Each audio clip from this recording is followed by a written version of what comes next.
Greetings, happy warriors, and welcome to the Rabbi Daniel Lapin Show.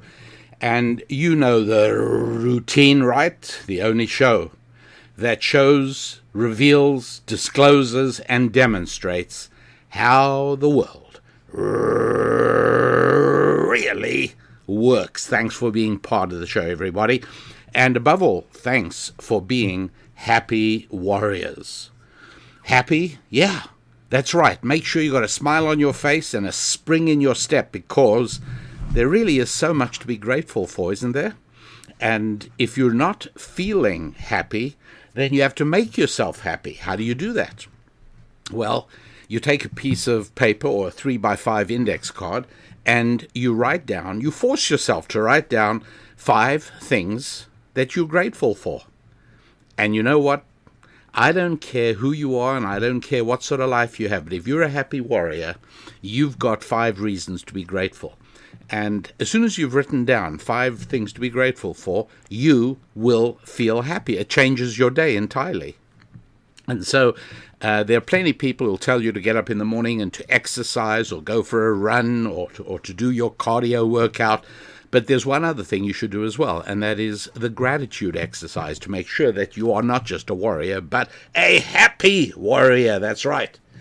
And warrior, sure, absolutely, because we embrace the challenge. So it is my privilege to be sharing time with happy warriors, and it is my solemn, dedicated duty to reveal how the world really works. And so we have to speak about things from time to time that are not intuitive, and things that might make you say, oh, I'm not interested in that. I like it when he talks about this, that, or the other. About I don't want to hear about this. All I can say is that for happy warriors, it is important to hear every aspect of how the world works, including areas that you're not interested in. Usually the things we're not interested in are very often the things we don't understand, the things we're not good at. And so one way of becoming interested in much, much more is to become knowledgeable about much more and understanding of much, much more, and even competent and effective at much, much more. And that makes us more interesting people, and it makes us enthusiastic about every aspect of life. Now, there's no question that some of the things I'm going to be talking about in the next few minutes would be more easily absorbed if I showed you pictures of it, or if I made this podcast in video form and did the demonstrations in front of your astonished eyes. However, there is a reason I want to keep this podcast in audio form only, and that is that your cognitive ability, your ability to process information, to deal with things intelligently, your ability to understand, and the speed with which you process information are all enhanced by the process of reading. They are not in any way helped by the process of looking at pictures. And so, yes, I understand that YouTube is seductive and almost addictive, obviously because we are drawn by our eyes. Right, that's one of the things that we are easily seduced by. After all, if you know a man, this is usually a man, if you know a man who's got involved with an unsuitable woman, maybe even married her, would you tell me whether his eyes or his ears were more responsible for him making the mistake and picking a bad woman? Right? Eyes or ears? Men are drawn after their eyes, and that's true for everybody, women to a lesser extent, but to the extent that eyes are very much linked to emotions, ears are linked to the intellect. And so there's a very good reason why the Bible in the book of Numbers, chapter 15, verse 39, says, do not be led astray, do not go astray after your hearts and after your eyes. Because in ancient Jewish wisdom, The heart always means the emotions, right? It's not, when the Bible speaks of your heart, it's not talking about the organ that pumps blood. It's a reference to the idea of emotions. So chapter 15, verse 39 in the book of Numbers. By the way, if you're using a Rabbi Daniel Lapin recommended Bible, which by now you ought to be, page 461, and around about the middle of the page, in the Hebrew it says, V'lo taturu acharei levavachem v'acharei einechem. You shall not go astray after your hearts and after your eyes. It doesn't say after your elbows, or don't go astray after your ears. No, because we very seldom go astray after our ears, because our ears are not linked to emotions. Our ears are linked to intellect. And intellect, from intellect to action, is a slower process than from emotions to action. And so eyes, yeah, definitely problematic. So pictures, less useful, less helpful, and in fact damaging in a certain sense. Reading, really, really effective. And this will become relevant just a little bit further in the show. Very important to understand that as well. But I should also put in that hearing words is almost, I would say it's 95% as effective as reading. So listening to words, really, really valuable and very worthwhile. And that's why I'm not going to do this in video form. I really want you to benefit maximally by this, by listening, by using your ears and not your eyes. And in general, please try and increase your reading. Try and make sure you read for a good few hours a week. Ideally every day. Before you go to bed at night, no, don't watch a movie. Read something, read a book. And what I would urge you to do, because it's going to be very difficult, if you're accustomed already to sort of lulling yourself to sleep, watching television or watching a movie or whatever it is, it'll be very difficult to do what I'm suggesting, but that is to make reading a book the last thing you do rather than watching a movie. And it will be hard, but here's what I'd recommend. Say to yourself, I only have to do it for a month, right, for 30 days, and put it on the calendar and count down. Well, one of the things you can discover is that literally every single night it'll be easier than it was the night before to pick up a book instead of picking up your iPad or your laptop or whatever else you watch your videos on before you go to sleep. And the nice thing is that by the time 30 days go by, you will actually feel the difference. Yes, you really will feel a better person, a stronger person. So at that point, you'll probably want to continue doing that. Okay, so on with the topic. But the topic is, let me encapsulate it, vibration is life. Vibration. Movement, up and down, in and out, high, low. Vibration is life. What does the term flatline mean? When a doctor is at the bedside of a very, very ill patient, and the doctor or the nurse says, she's flatlined, I'm afraid that means death. Means there's no more vibration.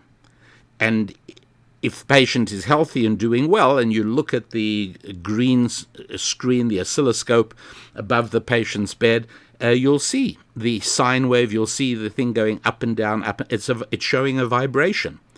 And vibration, yes, there's lots of life-affirming vibrations going on in our bodies. Our hearts are beating, pumping in. It's a vibration that's going on. You don't believe me? Put your hand on your chest, you'll feel it. Our breathing is a vibration, right? It's a slower vibration than a heartbeat, but it is a vibration nonetheless. Even if you think about it, and let me say this discreetly so as that listeners of younger ages, that nobody will be disconcerted, but let me put this way. The very conception of life involves a vibration, okay? All sound is vibration.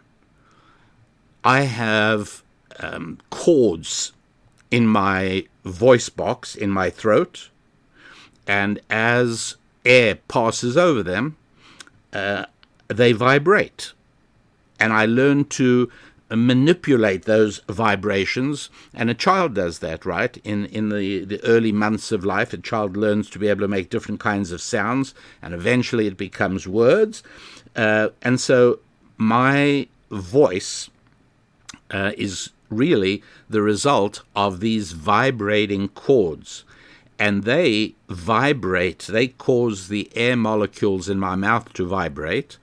And if I project my voice out by opening my mouth wide while I'm speaking, that projects out by causing the air molecules near my mouth to vibrate.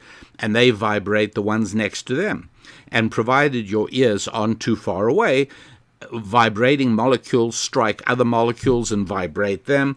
And that process, by the way, through air, travels at roughly 700 miles an hour, which sounds, very quick, but not compared to a fighter jet that might be traveling at 1,600 miles an hour. But about 700 miles an hour, light travels much quicker than that, which is why if you're watching an athletic event and they use a starting pistol to set the runners off, and you're sitting at the far end of the stadium, you will see a puff of smoke coming from the starting pistol, and then perceptible time later, it takes a little while, it might be a second or so, maybe a bit more, the sound of the starter's pistol will reach your ears. By that time, the runners are already off, because being much closer to the starting pistol than you were, they heard it much quicker than you did. And so what happens is these vibrating air molecules knock the ones next to them, which knock the ones next to them. Finally, the air molecules right next to your eardrum are set vibrating, and they push against your eardrum, and your eardrum starts vibrating, which excites the oral nerve, which sends a message to the brain, which the brain is then able to decode and interpret into words. A loudspeaker, right? If you have a hi-fi set, you like listening to music, and you have a loudspeaker or an earphone, these are really nothing but little or big devices that set the air molecules vibrating, and they vibrate their way until each one knocks the next one until it reaches your ear. That is how sound travels. And so all sound is vibration. Now, if there was no air between me and you, I could be speaking away. You'd see my mouth moving, but you wouldn't hear anything, because the sound is conveyed from my mouth to your ear by vibrating air molecules. And if there was no air, well, you wouldn't hear anything. Now, enjoy what I'm about to describe. And again, I'll paint it to you as a word picture, and this will really be much more useful for your cognitive understanding and development than were I to demonstrate this in front of a video and let you watch it. Yes, I know it's easier that way, don't get me wrong, but being a happy warrior is not necessarily about choosing the easiest way. And so here's our little experiment. And by the way, you're a homeschooling parent, go for it. Do this experiment. What you do is you buy one of these old-fashioned battery-operated bells. Right? It's got a metal bell with a little hammer, and the hammer is operated by electromagnets that turn on and off rapidly through an easily visible. The thing costs about $15, by the way, on science project supply companies online. You buy a little bell like this, and when you connect it to the battery, you'll see the hammer beating backwards and forwards and striking the bell, and it'll sound like an old-fashioned school bell. Now, you also buy a bell jar, which is really just a big jar, open at one end, with a neck at the other. And what you do is you put a little water in a big plate, put the battery in there, run the wires through the top of the bell jar so you can operate, and put a cork in the top of the bell jar. You run a battery, you connect it up, and now the bell is inside the bell jar, closed off from us.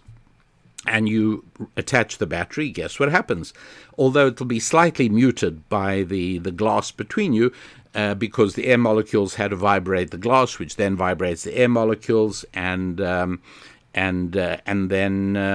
the vibrating air molecules reach your ear. What I was just realizing a moment ago is that this is one of the ways that spy apparatus works. In other words, how do they listen in to conversations going on in a room? Well, they beam a laser onto the glass pane of the window of the room, and then they measure the reflection of that beam, and the window pane vibrates slightly as a result of the conversation going on in the room, vibrating the air molecules, which vibrate the window pane, which vibrates the laser beam, and they're actually able to listen in to what's going on inside the room because of this. I know what is Rabbi Daniel Lapin taught? Who cares about all this stuff? Well, you do, because you are a happy warrior, and you need to understand every possible aspect of how the world really works. And this is a part of it. Now, you get to the interesting part of this experiment. Now you buy yourself a little vacuum pump. And again, school project vacuum pump, $30. Or you can get hand ones for even less. You run this with some rubber piping through the neck of the jar, get everything sealed off, a little bit of water in the plate underneath to airtight the whole thing. And now you have the battery connected, the bell's ringing, you can see the hammer striking the bell, you can hear the sound of the bell ringing, and now you turn on the vacuum pump, which is going to suck all the air out of that bell jar. And as this is going on, you will hear the sound of the bell getting fainter and fainter and fainter, because as air is being sucked out, there are fewer air molecules, which means they are further apart from one another, which means that each one vibrates the next one a little less powerfully than it did when they were closely packed together, and eventually the air molecules next to the glass jar vibrated, but less than before, keep pumping out the air, and all of a sudden, or gradually I should say, rather than all of a sudden, you will stop hearing the bell ringing. Now, this is a very important question, and it has a lot to do with the rest of our topic for today. Think about this. What is the best organ of your head to tell you if the bell is still ringing or not? Your ears or your eyes? In this case, your ears will lie to you, because your ears will say, oh, the bell is no longer ringing, because you can't hear it, because all the air's been sucked out, and so there is no longer a consistent blanket of air between the source of the sound, namely the bell, and your ears, and so there is no way for the sound to be conveyed from the bell through the glass jar to your ears, because there's no air there. So your ears will tell you, hey, the bell stopped ringing. But if you use your eyes, you will see that the hammer of the electromagnet continues striking the bell, and yet you hear nothing. This is a very important, the way we've done it today, I'm going to say it's a thought experiment, because I didn't actually do it in front of your astonished eyes. I laid it out for you academically, intellectually, using our heads to imagine the entire process. And this is exactly what you would see if you did that, right? Pretty amazing, is it not? Why do I tell you that? Well, the most important thing that I've just told you is that you must, if I asked you, hey, has the bell stopped ringing or is it still ringing? If you use the wrong instrument, namely your ears, you'll get the wrong answer. But if you use the right instrument, namely your eyes, you might say to me, the bell is still ringing, although I have no idea why I'm not hearing it. And say, okay, well, now let me tell you about the way sound is transmitted. But you have to use the right instrument. And in this context, the right instrument is your eyes, not your ears. Okay. Now, think about that for a few moments, because we're going to move along from there. But first of all, I want to tell you about a brand new resource we've just created for you. It's called The Gathering Storm, and it is an online course video. This is me teaching for several hours, teaching the meaning of the entire biblical section near the beginning of Genesis, chapter 6 and onwards, having to do with Noah's flood. Did you know that homosexual marriage was actually going on at that time? Oh yeah, this is nothing new. This is a seductive aspect of the human experience from the beginning of human history. Did you know that abortion was going on? Yes. Now, again, you might say, well, this is Rabbi Daniel Lapin projecting. No, it's really not. I'm giving you insight to the Hebrew text. Not only that, I'm actually giving you visual aids in the form of slides and also in the form of a downloadable study guide, which actually gives you access to the Hebrew. Yes, I know you don't read Hebrew. I know you don't talk Hebrew. I get all that, but that doesn't mean you cannot still deal with it. And I'll explain to you why. I will show you how to treat the Hebrew letters as if they were mathematical symbols. And so I could talk to an Indian mathematician who knows no English, and I know no Hindi. And we communicate because he writes an equation on the board. And guess what he's going to write? X squared plus y squared equals 17. Now, if I said to him, oh, I didn't know you know English, he'll shrug his shoulders. He won't know what I'm talking about. But he uses X as a symbol and Y as a symbol. Doesn't mean he's able to read those letters as if they were part of a written sentence. And so Hebrew is much more like the language of mathematics than it is like the language of English. And that's what I will show you in this brand new video series called The Gathering Storm. And you can look at a little bit more about it if you're interested by going to my website at rabbidaniellapin.com and go to online courses and take a look at The Gathering Storm, Decoding the Secrets of Noah. There's some really fascinating stuff there, I've got to tell you. It's we look into who Noah's wife was. We even look into what exactly happened after the flood. Something mysterious happened with Ham and Shem and Japheth. Ham did something to Noah. You won't believe what he actually did do and why he did that. Much excitement in the program The Gathering Storm, and I'd love to hear your reactions to it. It's really, really quite extraordinary. So back to the idea that vibration is life. Vibration is not only the secret of words and communication from my mouth to your ear, but it's also the secret of music. Vibration is music. And so a typical piano has about 88 keys. Typical pianos have exactly 88 keys, but some don't. It's got 88 keys, and the lowest sound, you see, I'm vibrating my throat, I'm vibrating my vocal cords at a very low frequency here. But I speak like this. Well, they're vibrating much more quickly now. That's right, because the sound, the pitch goes up as the frequency goes up. So if you go at the left end of the piano keyboard, the low end, the vibrating air molecules are vibrating at about 27 times a second. Right. So what this means is this is totally impossible to do, but if you took a piece of wood, or for that matter, a book, you're holding a book in your hand, wave your book at me 27 times a second, and I'll start hearing a low hum. You are creating a sound. So vibrations our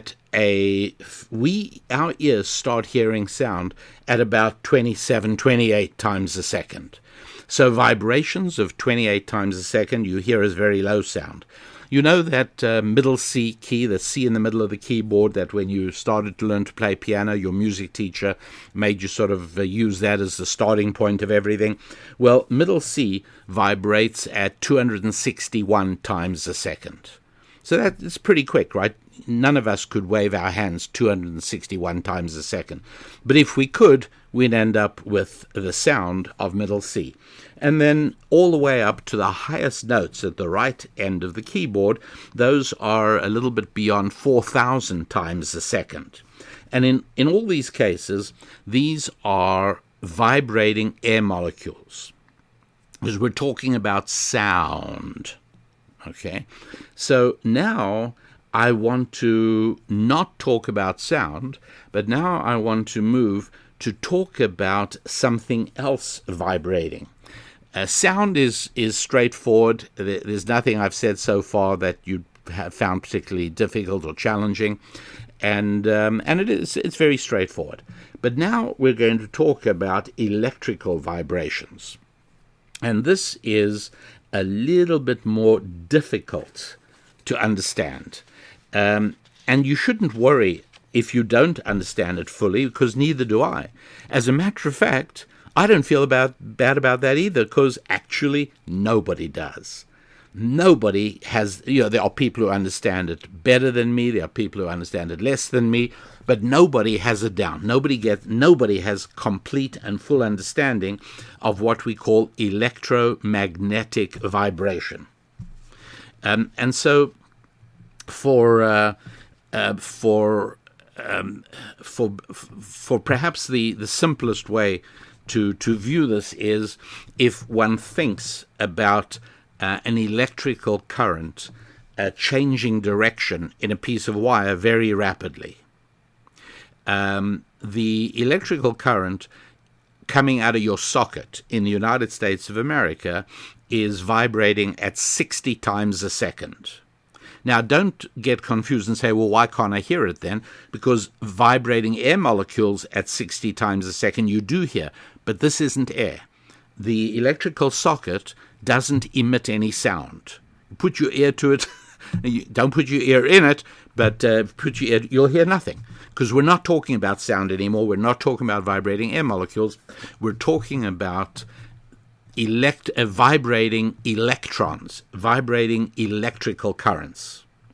And so when a current vibrates, as our electrical current does at 60 cycles, 60 times a second. By the way, the shorthand way of calling that is hertz. The abbreviation is Hz. It's named after a physicist by the name of Hertz. But the bottom line is that it means per second, vibration per second. And so if you attached your outlet to a buzzer or to a piece of metal that would vibrate, well, then it would produce a sound, and it would vibrate at 60 hertz, meaning 60 times a second, and you'd hear a fairly low hum. But that's only if you allow it to convert to sound. But electrically, it doesn't. Now, what happens? Well, here's the interesting thing. When you increase that frequency, you got a piece of wire, let's say it's, you're connecting a piece of wire to your outlet, and current is electrical current vibrating in there at 60 times a second. Imagine now that you are increasing it, all right? And you're increasing it to, let's say, 10,000 times a second.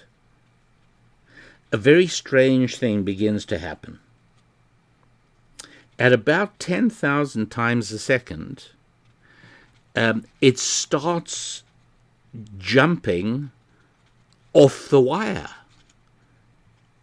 And this was the earliest discovery of radio, or wireless as they used to call it, was that you could get the electrical vibration to jump off the wire and travel through space if you increased the frequency above about roughly 10,000 hertz, maybe 50,000, but that vicinity.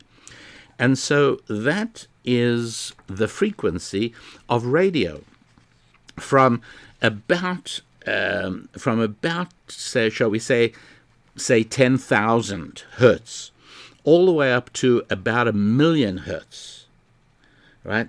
And even more. That takes you up into the region of radio waves.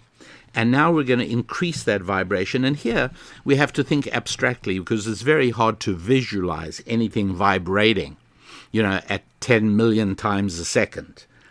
But that's what we're talking about. You know what microwaves are that cook your food? Well, those are vibrating electromagnetic waves at about it's 10 to the 8 hertz, so that's 100 million times a second. And if we go a little bit more than that, a little higher than that, interestingly enough, the microwave and by the way, there is some microwave communication, police transmissions, and there are certain high-frequency radio waves that are used for communication. But this is all the same thing. It's just electromagnetic vibration that's increasing. And what's happening is I'm going up a spectrum line. I'm moving up a scale now. So if we hang down there at from 10,000 to about 10 million, all the way up to about 100 million. There we are. We're talking about radio waves, higher frequency radio waves. We come to what are called microwaves. And then a very funny thing happens. Electromagnetic vibration, when we move up to the range of about 450 trillion hertz, right? 1,000,000,000 hertz. So that's 450 with 12 zeros after it. We start getting color visible. Electromagnetic waves start becoming visible to our eyes. I'm kidding you not. This is really the truth. It's amazing. It's exactly the same vibration that vibrates at 60 hertz in your socket. And if you're listening in the United Kingdom and in many parts of Africa, the vibration is 50. The mains frequency is 50 hertz, 50 times a second. Now, you just keep increasing that. You'll come to radio waves. And if you increase it a little bit more, you'll be able to start cooking food with it because it produces heat. And then if you increase it more, whoa, it suddenly becomes visible. And it's red.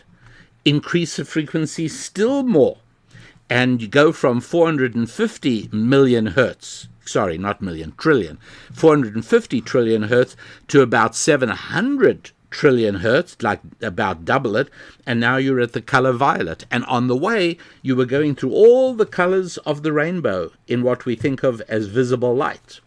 We're not done yet. Keep increasing the frequency, and it's now no longer visible. But you know what it does? It is waves that'll go through your skin. We call them X-rays. And that's exactly what that machine in your dentist's office is doing. When he puts some film in your mouth that is sensitive to that high frequency. See, normal photographic film in the days of photography used to be responsive and sensitive to the range of electromagnetic vibration from 450 trillion hertz to about 800 trillion hertz, all the visible colors, red, orange, yellow, green, blue, indigo, violet.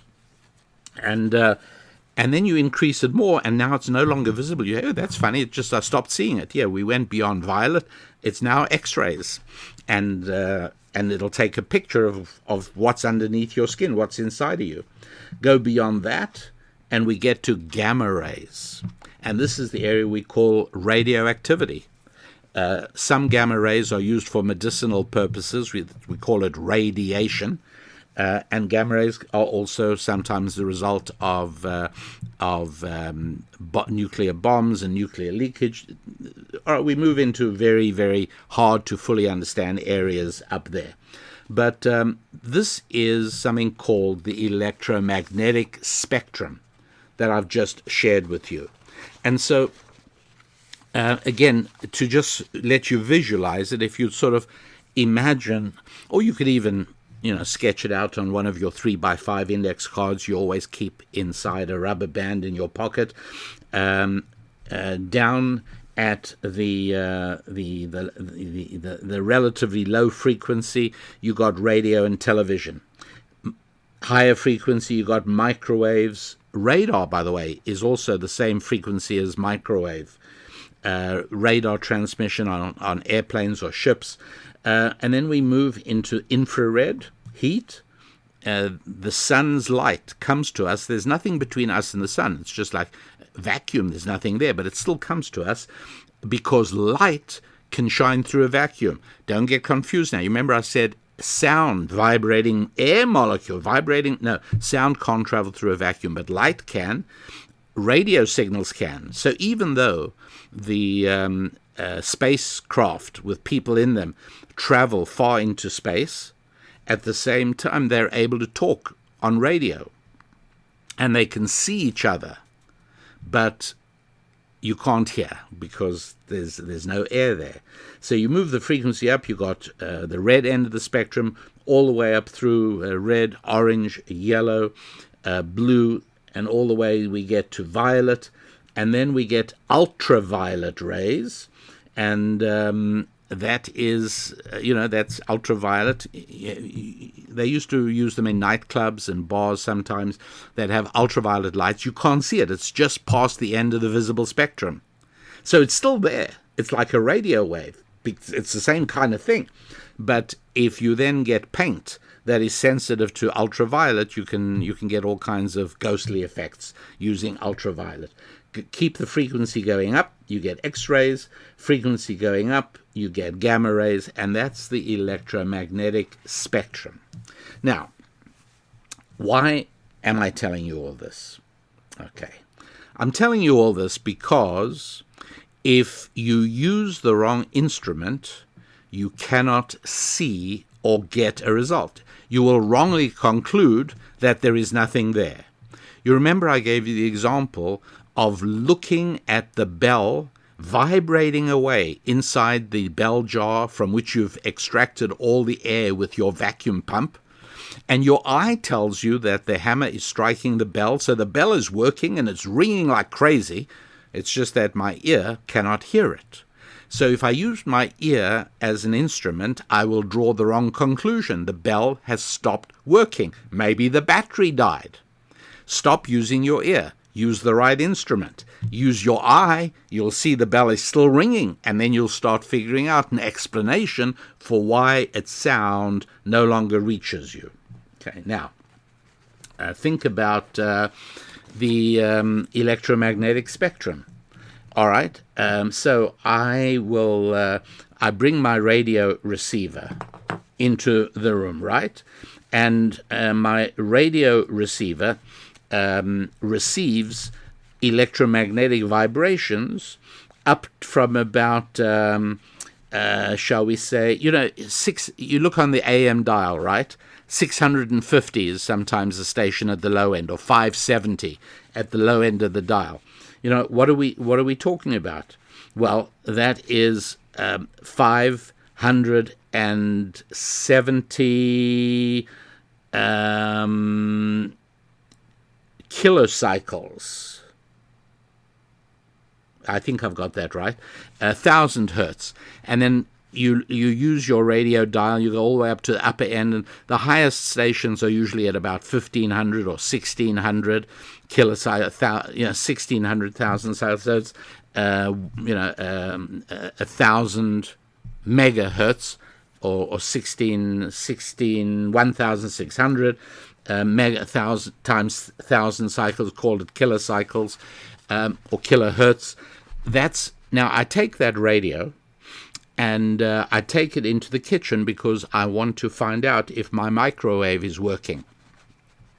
And after all, my radio is a detector of electromagnetic vibration. The trouble is, it's the wrong area of the spectrum. It's the wrong instrument to use. How's about if I want to use, there are instruments you can put in your microwave to see if it's working. How about you want to use that to see if the X-ray machine in your dentist's office is working? Well, it's the wrong instrument, and it'll give you the answer that it's not working, just the way your ears told you that the bell isn't working. Where's he going with all this? Like, what's this for? Only in a few more minutes, the disclosure will be complete, and you will see exactly why we're talking about this. Think about, heat, radiant heat, is also part of the electromagnetic spectrum. And again, if you look at a temperature range, your freezer might be at minus 40 degrees Fahrenheit, right? Water freezes water freezes at 32. And then you want your freezer to be colder than that. So many people will have a freezer thermometer, and you just leave it. And every time you open your freezer door, you glance at the thermometer. It should be reading, 30 degrees, 25 degrees, 28 degrees, but it should be well below freezing. And then your freezer's working properly. How about if you take that thermometer out? You want to know how hot it is today. And you've heard people say it's the hottest day of the summer. You take that thermometer outside and nothing happens. It doesn't show anything.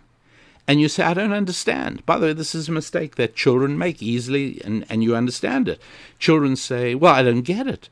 This is a thermometer. You use thermometer to measure how hot the weather is. You take it outside. It shows absolutely nothing. Or for that matter, you can take your oven thermometer. You know that thermometer you use to check to see if the roast is done? Take that to your freezer to see if your freezer is working. You'll conclude that your freezer is broken, and you'll go into a panic about all the ice cream that's going to melt. But you've used the wrong instrument. Okay. Why do I tell you all this? I tell you all this because we are living in a time now where there is extraordinary arrogance in the world of science. I've told you many times, I have made my living for many years in my life as a scientist. I made my living as an electrical engineer. I helped to design communication circuits. Yes, I get it. I'm an enthusiast of understanding science. What do you think I've been talking to you about the whole show so far? I'm an enthusiast of science, but I recognize that science is useful as an instrument. And when science is used to find out if there is a spiritual reality to our existence, and it ends up saying, no, there isn't, we could not find a spiritual reality to our existence, it's just the wrong instrument being used. In the examples I've already given, that's all it is. Science is not the answer to everything. Science cannot reach outside its own area. Science can only deal with things that can be measured in a laboratory. That's what science is all about. As a matter of fact, even areas having to do with the origin of life, or the origin of the planet, or the origin of the universe, are not, strictly speaking, areas of science, because they cannot be measured. They are not things that can be replicated in the lab. They are simply theories. Now, when people say the theory of natural evolution, Darwinian evolution, is proven and it's established, the reality is that what they are really saying is science can come up with no other way to explain the beginnings of human life. And I agree with that. They can't, because it's outside the area of science. You're using the wrong thermometer to measure that temperature.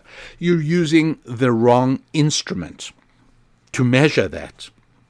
And so this is why I keep speaking about you working on developing your 5 F's: your finances, your family, your fitness, your friendships, and your faith. What's faith got to do with it? How about if somebody says to me, "Hey, I'm not a religious woman. I'm interested in finances. I'm interested in family. I'm interested in fitness. And yes, I'm interested in my social life, friends. I'm just not that interested in faith." And my answer is, well, that's a real problem, because in understanding how the world really works, there are certain things that respond to science, and there are certain things that respond to a non-scientific but spiritual evaluation. And there are a lot of things like that. Art and music. There's no instrument in a lab that can tell you whether the emotion evoked by a particular piece of music is one of sadness or one of happiness. There's no instrument that can tell you that. It doesn't exist. It cannot exist, because that is a spiritual phenomenon. And so your fullest and deepest understanding of music is something that's deprived from you. You don't have it if you don't have an awareness of the spiritual reality. And so we happen to be living in a bizarre time, which really only started in the middle of the 19th century when Darwin published the theory of natural selection. By the way, the original discoverer of it was probably a man called Wallace. Darwin was an aggressive and ambitious man who was quicker to publish, but the reality is that 2 separate human beings came up with that theory at the same time. But what's the point of this? In 1859, why was this so eagerly embraced, along with the theories very quickly of Freud and Marx as well? And I'll explain. You've got to understand that until that time, almost everybody in the Western world understood that the origin of humanity are revealed in the first few chapters of Genesis. In the beginning, God created heaven and earth. And vitally crucial aspects of Western civilization grew out of that idea. In the beginning, God created heaven and earth. And soon after that, God created human beings and breathed the breath of life into his nostrils. What flows from that are so many of the aspects of Western civilization for which the world votes with its feet. People flock from countries that are founded on other ideas about the origin of people to those countries founded on the idea that God created human beings. So at any rate, middle of the 19th century, you got everybody saying, yeah, look, I don't know the details, but the origins of human beings, yeah, that's something to do with spiritual reality. It's something to do with God. And you can sort of read a bit more about it in the beginning of Genesis. Doesn't mean you necessarily understand it fully at that point. Along comes Darwin and says, hey, for all you folks who are uncomfortable with God, for all of you out there who want a non-spiritual explanation for the origin, I got one for you. And so if you ask anybody to prove Darwinian evolution, they're not able to do it. What they say essentially is there's no other way it could have happened. In other words, using science as your instrument, you're right, there is no other. Science cannot conceive or picture any other way of it happening, because there's a whole area of existence outside the realm of scientific measurement, in exactly the same way that there is ultraviolet and X-rays and gamma rays way outside the realm of physical, visible light. And so because I cannot see with my eyes an X-ray, doesn't mean it doesn't exist. It just means my eyes have a limited range. There are sounds all around us that are too high for us to hear. Dogs can hear. We only hear up to, if your ears are in really good shape, 20,000 cycles a second, 20,000 hertz, or 20 kilohertz, as we say, 20,000 hertz. If that piece of wood vibrates 20,000 times, you hear a high-pitched screech, very high-pitched, higher than you can make with your mouth, a very high-pitched sound. If the frequency goes up, if the vibration increases, the rate of vibration increases, you stop hearing it. Your eyes will show you that the vibration is still happening, but your ears won't hear it. A dog will hear it. And so there are many things like this where if you use the wrong instrument, you conclude and you say, oh, well, it's not there, didn't happen, nothing there. The reality, however, is that you're simply using the wrong instrument. And so I'm not hostile to the idea that there was an evolutionary process. I am completely hostile to the idea that it was an unaided, materialistic evolutionary process, because Darwinian evolution, and this is what I'm saying is going to upset many people, because a good part of their worldview is rooted in Darwinian evolution. What I mean by that is that everybody's worldview has to account for what happens at the origin and what happens at the end. And so what happens with death? The materialistic worldview is, hey, that's the end of it. Eat, drink, and be merry, for tomorrow you die and it's all over. That's the materialistic view. And from a materialistic or a scientific materialistic view, I get why they say that. Because there is no instrument, there is no laboratory capable of showing us what goes on beyond death. For that, one has to use spiritual analyses, and we've spoken about that in previous shows. How about the origin? Well, you see, to have a worldview, you've got to be able to explain origins. And so my worldview is rooted in Genesis, and a very important part of that origin story is 10 generations after the origin, we have Noah. That's a really important thing to understand, what that says about human nature.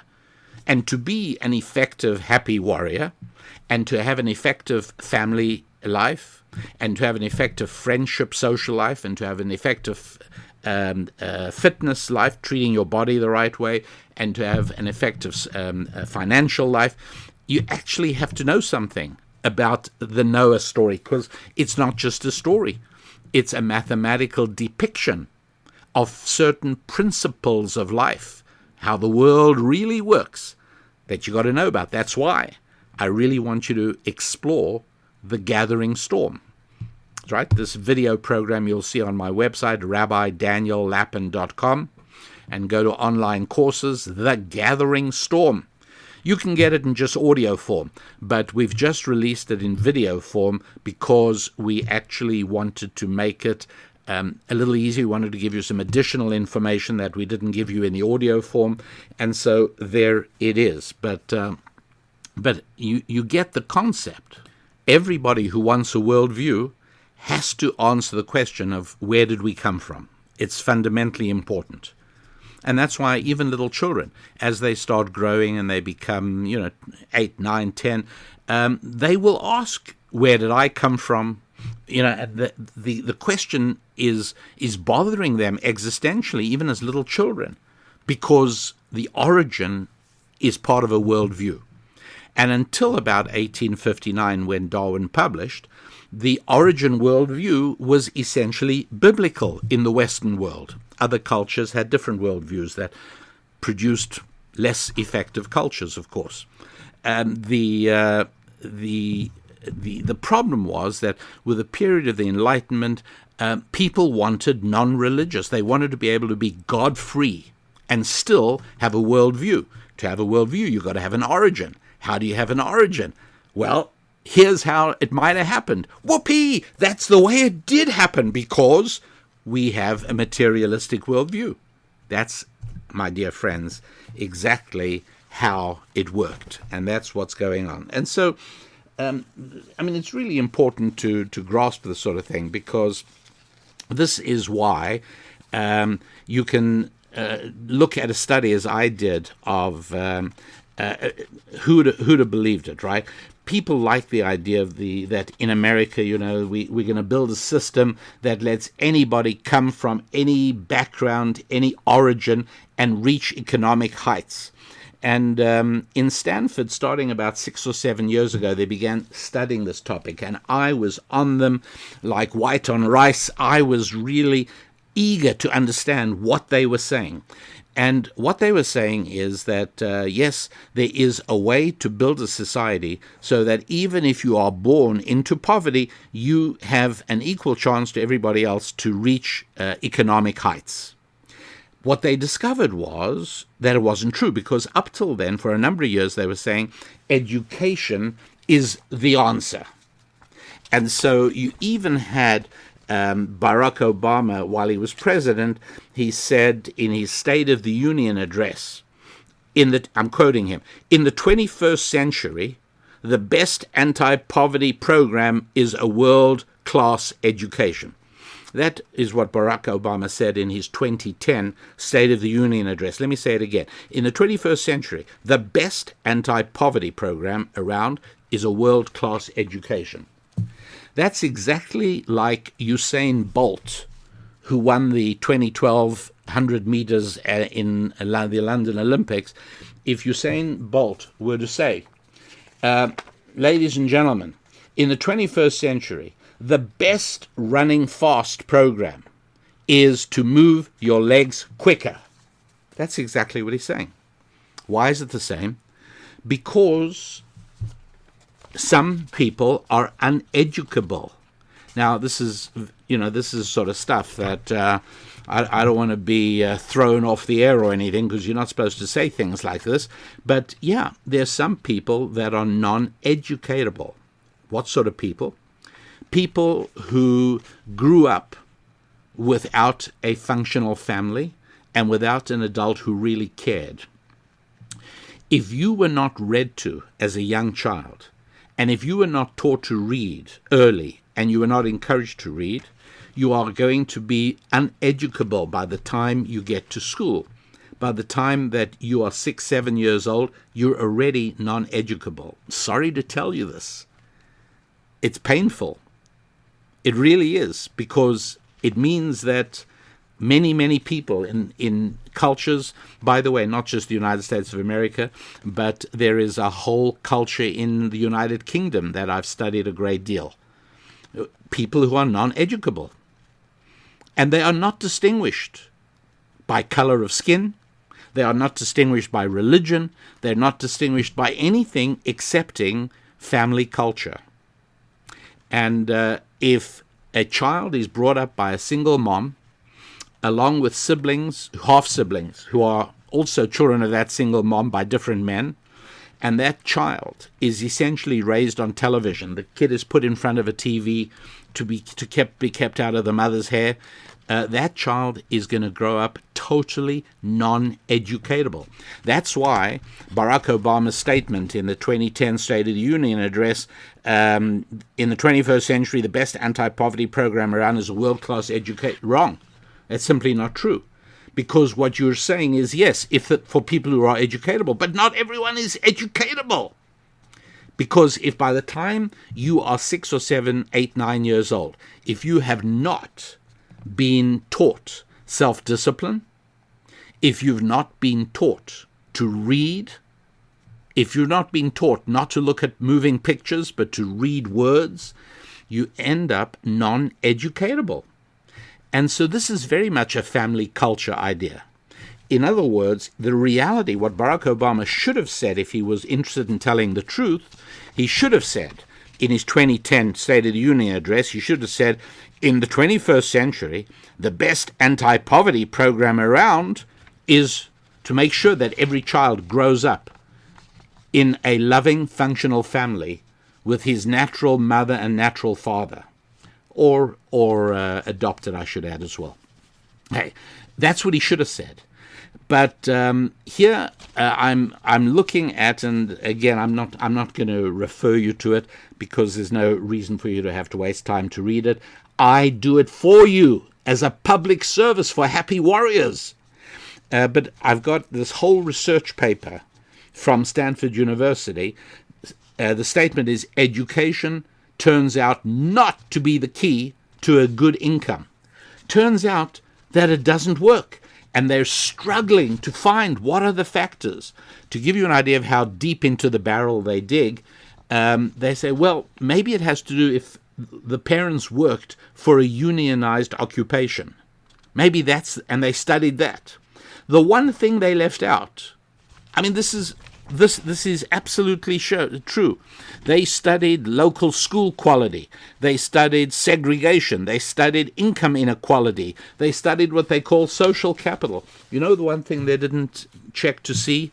The impact that a normal functioning family has on a child's shot at high income.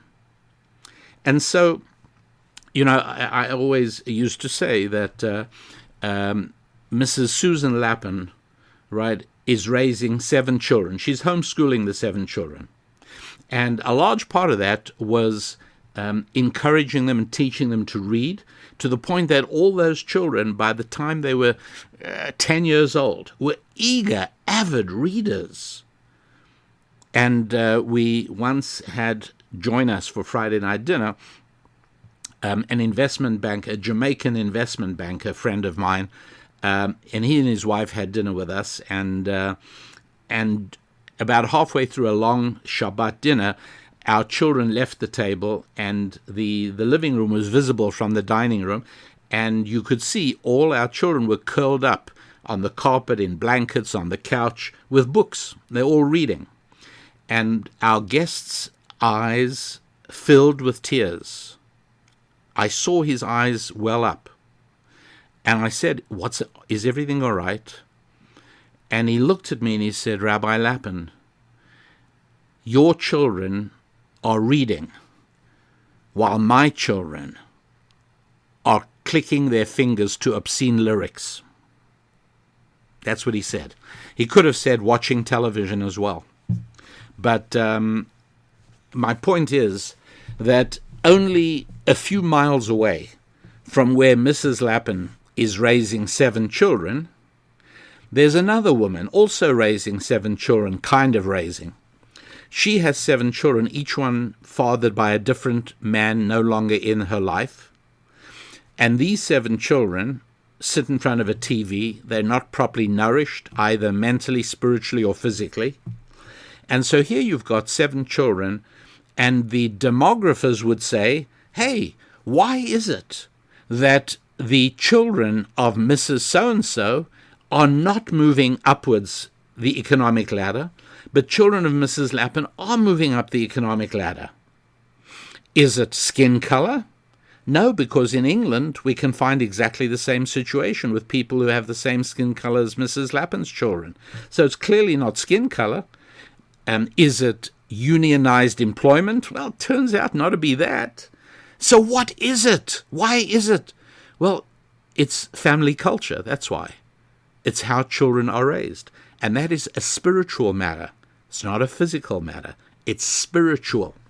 And so since the United States government has long ago adopted the religion of secular materialistic fundamentalism, they look at this problem and they are mystified because they cannot understand it.